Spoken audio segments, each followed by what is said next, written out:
Hi, this is Preetha and you're watching Dakshin Curry. We all know that South Indians love steamed rice, don't we? But there are times when we get bored of having steamed rice with rasam and rice, which is when we look for one-pot meals.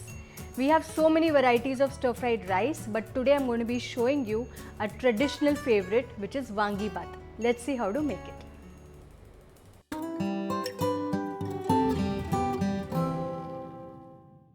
Before we get on with the recipe, I want you to quickly take a screenshot of the ingredients which is appearing on your screen so that you always have it ready whenever you want to make the recipe. So the first step for making Vangi Bhat or aubergine rice is going to be making the Vangi Bhat masala. Now for that I have a pan here and I'm going to be roasting the kopra. So this is around 1/4 of a kopra that I have taken. Now ensure that you are using the kopra, don't use fresh coconut for this. This gives a very different flavor.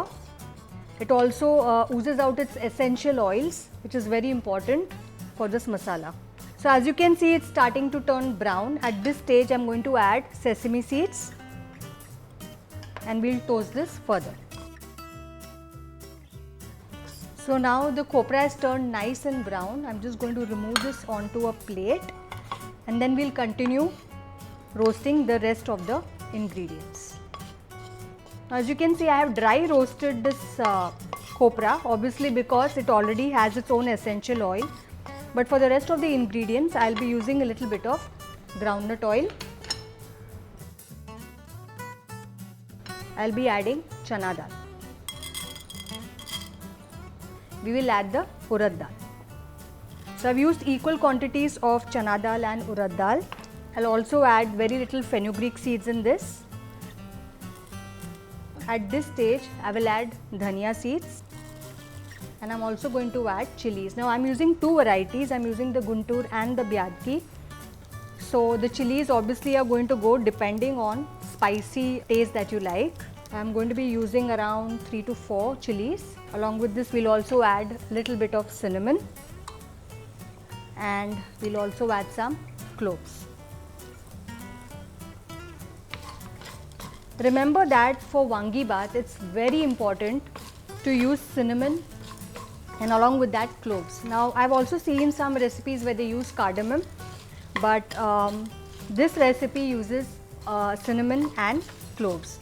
So I'm getting a really nice aroma of cloves and also of dhania. So I'm going to switch off the flame. And I'll be adding the coconut back to the mixture and we'll allow this entire thing to cool down completely and then we will blend it into a fine powder. So now that our masala is ready, let's get on. Now I have a kadhai here in which I'm going to add the remaining oil. So let's add mustard seeds. Let's quickly add curry leaves. And we'll also add the aubergine. Now these are around 3 to 4 aubergines that I'm adding. I'm going to add a little bit of turmeric, a little bit of salt, and we'll mix this again. Now once well mixed, what we are going to do is, I'm going to cover and cook this for exactly 1 minute. This cooks pretty fast, so we don't want it completely cooked. I just want to half cook it. So let's cover this with a lid and allow it to cook. So it's been about a minute. Let's check. It's already shriveled up. And when it's at this stage, we'll add the masala that we have made. And we'll give this a nice stir.